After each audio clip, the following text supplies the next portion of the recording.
The Forester has got the rugged bones. The CX-5 looks clean as hell, and the CR-V, well, it's trying really hard to stay on top. But which one feels right behind the wheel? Hello, everyone. This is Sully from CarlandTV. It's time to hop in the front seat, because today it's time to find out which of these three crossovers actually deserves to be parked in your driveway, and which ones you should consider optional, depending on your quirks and needs. Before I start, I would really appreciate it if you would push those buttons below. The subscribe button, the notification bell, all of them. This is not necessary, but those little clicks help a brother out. Plus, it pushes me to give you more valuable car-related content on your screen. Now buckle up and let's get back to the video. You've probably seen all three of these SUVs everywhere, but which one's actually worth your money in 2025? I've driven the Forester, CX-5, and CR-V back-to-back, and there are real differences you won't catch on a brochure. If you're shopping smart, this is the comparison you need to see. Now, I've always said this about Subaru: function first, flash later. And that's exactly the vibe the 2025 Forester throws off the second you walk up to it. It's boxier than ever, squared off like a proper SUV should be, with fatter wheel arches, a bold new grille, and this almost retro off-roader stance that honestly reminds me a bit of older Toyotas. There's purpose in the shape. Subaru's not out here sculpting flowing lines just to show off in the Whole Foods parking lot. It's clean, practical, but yeah, rugged. Especially with those black cladding accents and the wilderness trim.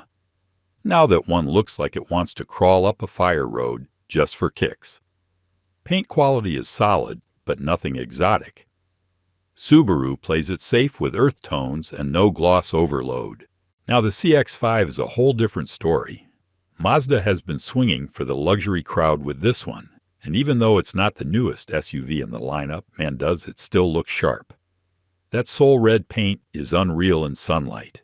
The lines are sleek, the grille has that refined aggression, and even the base trims manage to pull off a premium vibe. It sits a bit lower and leans more sporty than utility, but that's kind of Mazda's whole deal. I've seen folks double take this thing in the Costco lot thinking it's something way pricier.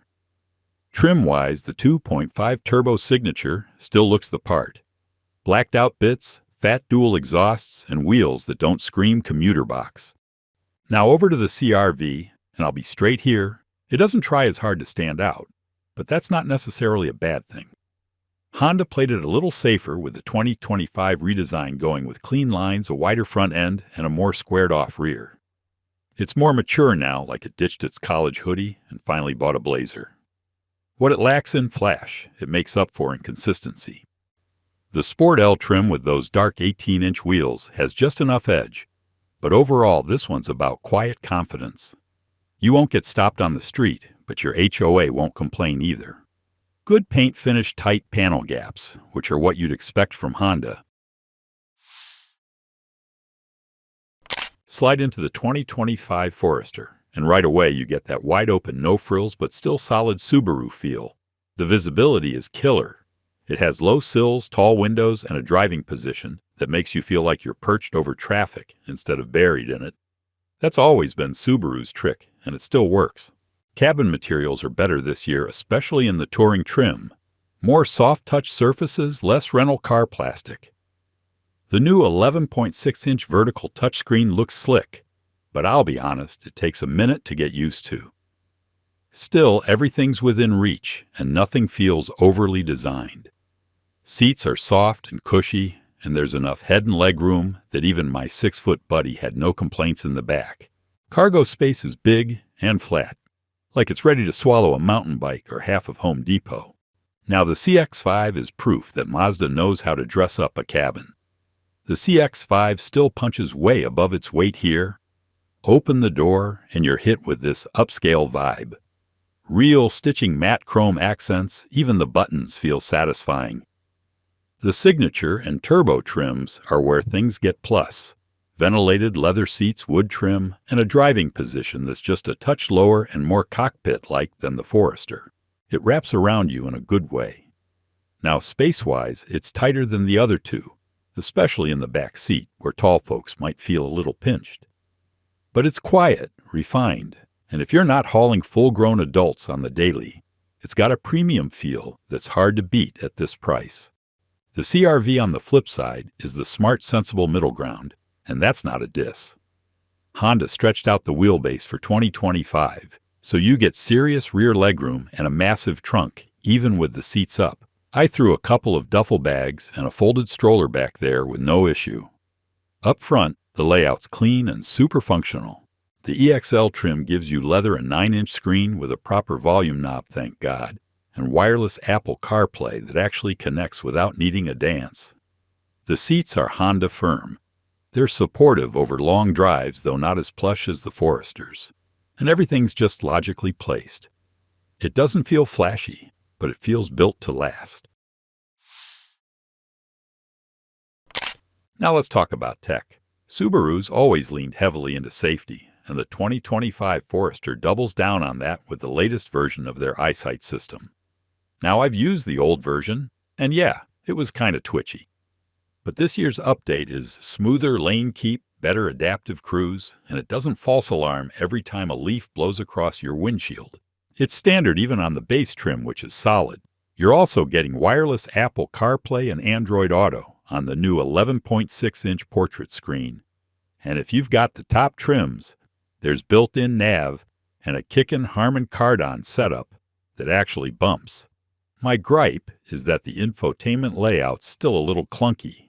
You've got to swipe and tap a bit more than I'd like just to turn off the auto start-stop.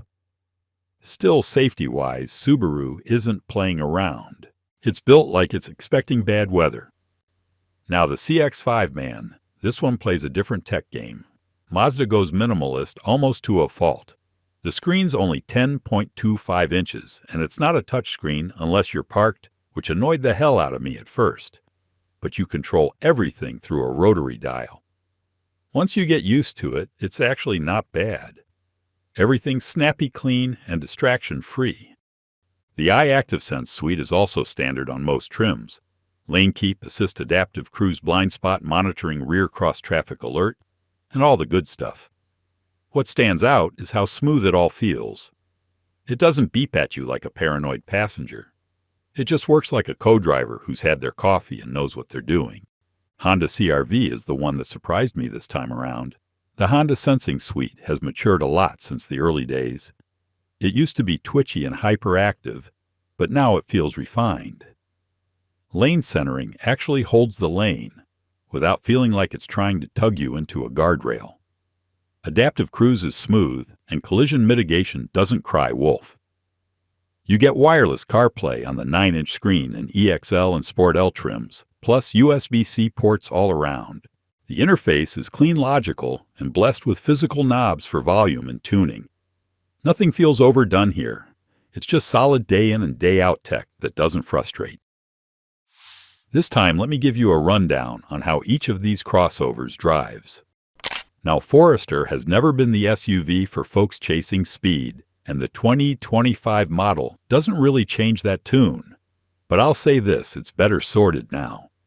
You're still working with the 2.5-liter flat 4 pushing out 180 horses, and yeah, it's mated to a CVT, which on paper doesn't sound thrilling. But Subaru's got that thing dialed in better than most. It feels smoother this year, especially in stop-and-go traffic, and you don't get that rubber band effect nearly as much as older models. Steering is light, but predictable ride quality is plush, and the whole thing just has that confident Subaru feel like it's ready to take a beating and shrug it off. It won't win drag races, but it feels composed and solid on twisty back roads and rough pavement.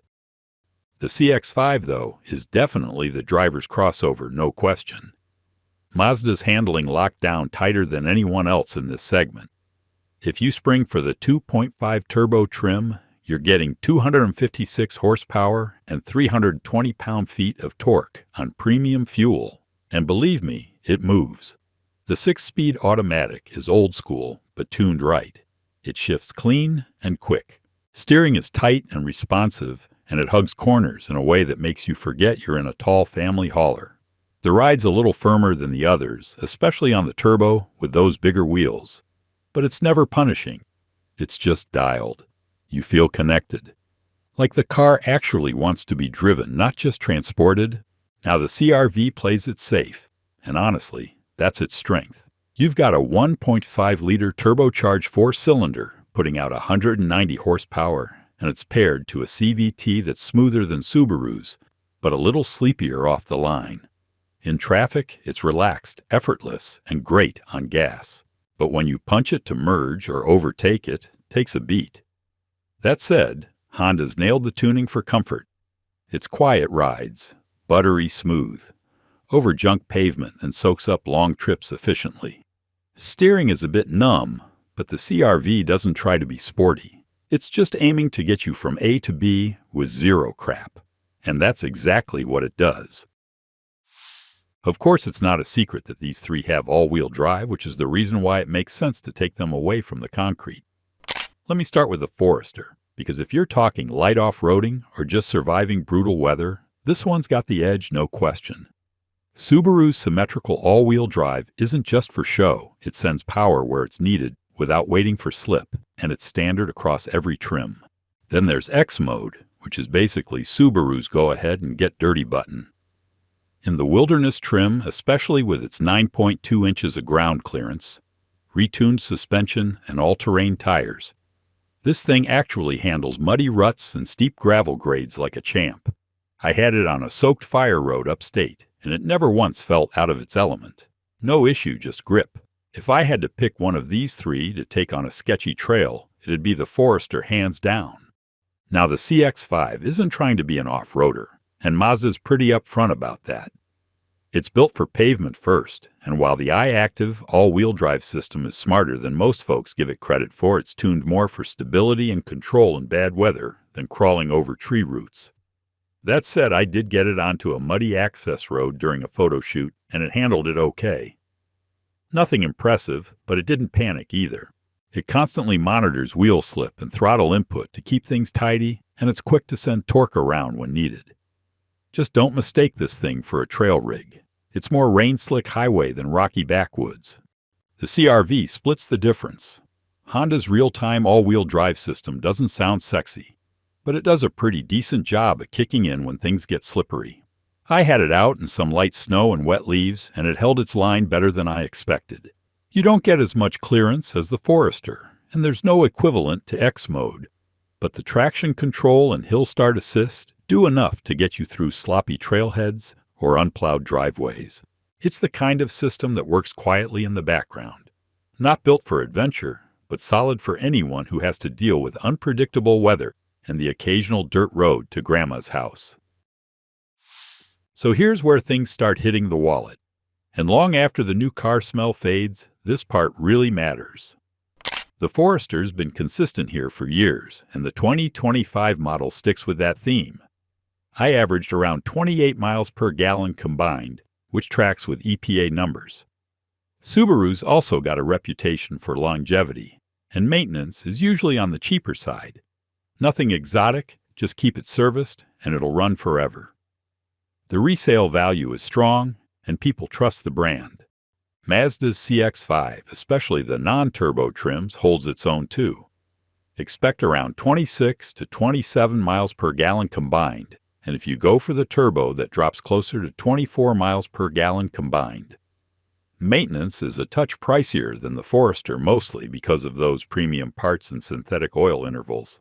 Still, the build quality means it holds up well, and resale value's solid thanks to that upscale vibe. CR-V takes the win on gas mileage, especially if you grab the hybrid, where you can pull over 38 miles per gallon easily. Even the gas-only trims do 30 plus without breaking a sweat. Honda also crushes it on reliability and cheap maintenance.